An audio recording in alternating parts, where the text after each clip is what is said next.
ଆମ ହିନ୍ଦୁ ପରମ୍ପରାରେ ତ ପର୍ବର କିଛି ଅଭାବ ନାହିଁ, ହେଲେ ସେସବୁ ଭିତରେ ମହାଶିବରାତ୍ରିର କଥା ପୂରା ନିଆରା। ଏହାକୁ ମହାମେଳନର ରାତ୍ରି ବୋଲି କୁହାଯାଏ। ତେବେ ଆସନ୍ତୁ ବୁଝିବା ଏହି ରାତ୍ରିର ପ୍ରକୃତ ରହସ୍ୟ କ'ଣ ଆଉ କାହିଁକି ଏହା ଏତେ ଖାସ୍। ହଁ, ଏଇଟା ଗୋଟେ ବହୁତ ବଡ଼ ପ୍ରଶ୍ନ। ଆମେ ସମସ୍ତେ ଜାଣିଛେ ଯେ ଶିବରାତ୍ରି ତ ପ୍ରତି ମାସରେ ଆସେ, ତାହେଲେ କେବଳ ଏଇ ଗୋଟିଏ ରାତିକୁ ମହା କାହିଁକି କୁହାଯାଏ? ଏମିତି କ'ଣ ଖାସ୍ ଅଛି ଏଇ ରାତିରେ? ଆଚ୍ଛା, ଏହାର ଉତ୍ତର ଖୋଜିବାକୁ ହେଲେ ଆମକୁ ପୁରାଣ ଭିତରକୁ ଟିକେ ପଶିବାକୁ ପଡ଼ିବ। ଠିକ୍ ଅଛି, ତେବେ ଚାଲନ୍ତୁ ପ୍ରଥମେ ପୌରାଣିକ କଥାଗୁଡ଼ିକ ଉପରେ ନଜର ପକାଇବା, ଯେଉଁଥିରୁ ଜଣାପଡ଼ିବ ଏହି ରାତ୍ରିର ମହତ୍ତ୍ୱ କେତେ। ସବୁଠାରୁ ପ୍ରଚଳିତ କଥାଟି ହେଉଛି, ଏହା ହେଉଛି ସେହି ପବିତ୍ର ରାତ୍ରି ଯେବେ ମହାଦେବ ନିଜର ବୈରାଗ୍ୟ ଛାଡ଼ି ମାତା ପାର୍ବତୀଙ୍କୁ ବିବାହ କରିଥିଲେ।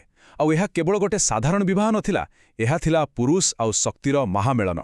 ଆଉ ଗୋଟିଏ କଥା ବି ଅଛି, କୁହାଯାଏ ଯେ ଥରେ ସୃଷ୍ଟି ବିନାଶ ଆଡ଼କୁ ଯାଉଥିଲା, ଆଉ ଠିକ୍ ଏହି ରାତିରେ ହିଁ ମହାଦେବ ସେହି ବିନାଶକୁ ରୋକିବା ପାଇଁ ପ୍ରଳୟଙ୍କାରୀ ତାଣ୍ଡବ ନୃତ୍ୟ କରିଥିଲେ। ତାଙ୍କର ସେହି ନୃତ୍ୟ ହିଁ ପୁରା ସୃଷ୍ଟିର ସନ୍ତୁଳନକୁ ଫେରାଇ ଆଣିଥିଲା। ଏହା ଛଡ଼ା ଆଉ ଏକ ମାନ୍ୟତା ବି ରହିଛି। ସେହି ଅନୁସାରେ ଏହି ରାତିରେ ହିଁ ଭଗବାନ ଶିବ ପ୍ରଥମ ଥର ପାଇଁ ଜ୍ୟୋତିର୍ଲିଙ୍ଗ ରୂପରେ ପ୍ରକଟ ହୋଇଥିଲେ। ଭାବି ଦେଖନ୍ତୁ, ଗୋଟେ ଏମିତି ଅସୀମ ଆଲୋକର ସ୍ତମ୍ଭ ଯାହାର ନା ଆରମ୍ଭ ଥିଲା ନା ଶେଷ। ତେବେ ଏସବୁ ଥିଲା ପୌରାଣିକ କଥା। ବର୍ତ୍ତମାନ ଆସନ୍ତୁ ଦେଖିବା ଏହି ରାତିରେ ପୂଜା ପଦ୍ଧତି ଆଉ ପରମ୍ପରା କେମିତି ପାଳନ କରାଯାଏ। ଦେଖନ୍ତୁ, ମହାଶିବରାତ୍ରିର ପୂଜା ବିଧି ଟିକିଏ ଅଲଗା ଧରଣର। ଏଥିରେ ମୁଖ୍ୟତଃ 4ଟି କଥା ଉପରେ ଗୁରୁତ୍ୱ ଦିଆଯାଏ। ପ୍ରଥମତଃ ବ୍ରତ, ମାନେ ଉପବାସ କରି ଶରୀର ଆଉ ମନକୁ ଶୁଦ୍ଧ କରିବା। ତାପରେ ଅଭିଷେକ, ଅର୍ଥାତ୍ ଶିବଲିଙ୍ଗ ଉପରେ ବିଭିନ୍ନ ଦ୍ରବ୍ୟ ଅର୍ପଣ କରିବା। ତୃତୀୟରେ ହେଲା ଜାଗରଣ, ରାତିସାରା ନ ଶୋଇ ଜାଗି ରହିବା। ଆଉ ଶେଷରେ ଜପ, ଓମ୍ ନମଃ ଶିବାୟ ମନ୍ତ୍ରକୁ ଲଗାତାର ଜପ କରିବା। ଆଉ ଯେତେବେଳେ ଅଭିଷେକ କଥା ଆସେ, ସେଥିପାଇଁ କିଛି ଖାସ୍ ଜିନିଷ ବ୍ୟବହାର କରାଯାଏ, ଯେମିତିକି ଜଳ, ଦୁଧ, ଦହି, ମହୁ, ଘିଅ। ଏହାଛଡ଼ା ମହାଦେବଙ୍କର ଅତି ପ୍ରିୟ ବେଲପତ୍ର, ଦୁଦୁରା ଫୁଲ ଆଉ ଭାଙ୍ଗ ମଧ୍ୟ ଅର୍ପଣ କରାଯାଏ। କୁହାଯାଏ ଏସବୁ ଅର୍ପଣ କଲେ ବହୁତ ଶୁଭଫଳ ମିଳେ। ଏବେ ଆସିବା ମହାଶିବରାତ୍ରିର ସବୁଠାରୁ ଖାସ୍ ଅଂଶକୁ, ଆଉ ତାହା ହେଉଛି 4 ପ୍ରହରର ପୂଜା। ଏଥିରେ କ'ଣ ହୁଏ ନା, ପୁରା ରାତିକୁ 4 ଭାଗରେ ବାଣ୍ଟି ଦିଆଯାଏ, ଆଉ ପ୍ରତି ଭାଗରେ ଅର୍ଥାତ୍ ପ୍ରତି ପ୍ରହରରେ ମହାଦେବଙ୍କୁ ଅଲଗା ଅଲଗା ଜିନିଷରେ ଅଭିଷେକ କରାଯାଏ। ଏଇଟା ହିଁ ଏହାର ମୁଖ୍ୟ ଆକର୍ଷଣ। ଆଚ୍ଛା, ଏତେ ସବୁ ପୂଜା ପରମ୍ପରା ଶୁଣିଲା ପରେ ମନରେ ପ୍ରଶ୍ନ ଆସିପାରେ, ଏସବୁ କ'ଣ କେବଳ ବିଶ୍ୱାସ? ନା, ଏହା ପଛରେ ଏକ ଗଭୀର ବୈଜ୍ଞାନିକ ଆଉ ଆଧ୍ୟାତ୍ମିକ କାରଣ ବି ଲୁଚି ରହିଛି। ଚାଲନ୍ତୁ ଏବେ ସେହି ବିଜ୍ଞାନ ଆଉ ଆଧ୍ୟାତ୍ମିକତାର ମିଳନକୁ ବୁଝିବା।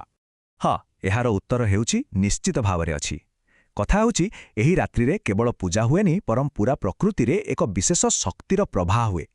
ଆଉ ଏହି ଶକ୍ତି ଆମ ଶରୀର ଆଉ ଆମ ଚେତନା ଉପରେ ସିଧାସଳଖ ପ୍ରଭାବ ପକାଇଥାଏ। ଏହାକୁ ଭଲ ଭାବରେ ବୁଝିବାକୁ ହେଲେ ଆମକୁ ପ୍ରଥମେ ଆଧ୍ୟାତ୍ମିକ ଊର୍ଜା କ'ଣ ତାହା ଜାଣିବାକୁ ହେବ। ଦେଖନ୍ତୁ, ସରଳ ଭାଷାରେ କହିଲେ ଏହା ହେଉଛି ଆମ ସମସ୍ତଙ୍କ ଭିତରେ ଥିବା ସେହି ପ୍ରାକୃତିକ ଜୀବନ ଶକ୍ତି, ଯାହା ଆମକୁ ଚଳପ୍ରଚଳ କରାଏ, ଜୀବନ୍ତ ରଖେ।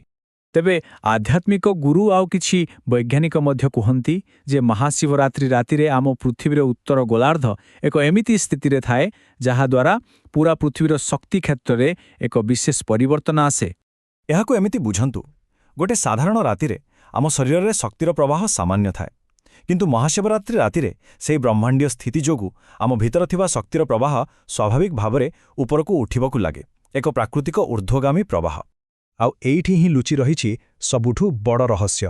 ଏଇଥିପାଇଁ ତ ଆମକୁ ରାତିସାରା ମେରୁଦଣ୍ଡ ସିଧା ରଖି ବସିବାକୁ କୁହାଯାଏ, କାରଣ ଏମିତି କଲେ ସେହି ଉପରକୁ ଉଠୁଥିବା ବ୍ରହ୍ମାଣ୍ଡୀୟ ଶକ୍ତିକୁ ଆମେ ସହଜରେ ଗ୍ରହଣ କରିପାରିବା। ଏହା ହିଁ ଜାଗରଣ ପରମ୍ପରାର ପ୍ରକୃତ ବୈଜ୍ଞାନିକ କାରଣ। ତେବେ ଏତେ ସବୁ ବ୍ରହ୍ମାଣ୍ଡୀୟ କଥା ଆଉ ଶକ୍ତିର ପ୍ରବାହ, ଏସବୁର ଆମ ପାଇଁ ପ୍ରକୃତ ଅର୍ଥ କ'ଣ? ଏହାର ଉତ୍ତର ବାହାରେ ନୁହେଁ, ବରଂ ଆମ ନିଜ ଭିତରେ ହିଁ ଅଛି, ଆମ ନିଜ ଭିତରର ଆଲୋକ। ଯଦି ମହାଶିବରାତ୍ରିର ସାରାଂଶକୁ ଗୋଟିଏ ଲାଇନରେ କହିବା, ତେବେ ତାହା ହେବ ଅନ୍ଧକାର ଉପରେ ଆଲୋକର ବିଜୟ। ଆଉ ଏଠି ଅନ୍ଧକାର କହିଲେ କେବଳ ବାହାରର ଅନ୍ଧାର ରାତି ନୁହେଁ, ବରଂ ଆମ ମନ ଭିତରେ ଥିବା ଅନ୍ଧକାର। ପ୍ରକୃତରେ ଏହି ରାତ୍ରି ଆମକୁ ଗୋଟେ ସୁଯୋଗ ଦିଏ, ଆମ ନିଜ ଭିତରକୁ ଦେଖିବାର ସୁଯୋଗ। ଆମ ଭିତରେ ଥିବା ଅଜ୍ଞାନତା, ଖରାପ ଅଭ୍ୟାସ, କ୍ରୋଧ, ଈର୍ଷ୍ୟା, ଏସବୁ ନକାରାତ୍ମକତାକୁ ଚିହ୍ନି ତାକୁ ଦୂର କରିବାର ସୁଯୋଗ। ତେବେ ଆସୁଥିବା ମହାଶିବରାତ୍ରିରେ ଆମେ ସମସ୍ତେ ନିଜକୁ ଗୋଟିଏ ପ୍ରଶ୍ନ ପଚାରିପାରିବା। ଆମ ଭିତରର କେଉଁ ଅନ୍ଧକାରକୁ ଦୂର କରିବାର ସଂକଳ୍ପ ନେବା? କେଉଁ ନକାରାତ୍ମକତାକୁ ହଟାଇ ଜୀବନରେ ଏକ ନୂଆ ଆଲୋକ ଆଣିବା? ଏହି ଚିନ୍ତନ ସହିତ ଆଜିର ଏହି ଆଲୋଚନାକୁ ଏଇଠି ଶେଷ କରୁଛି।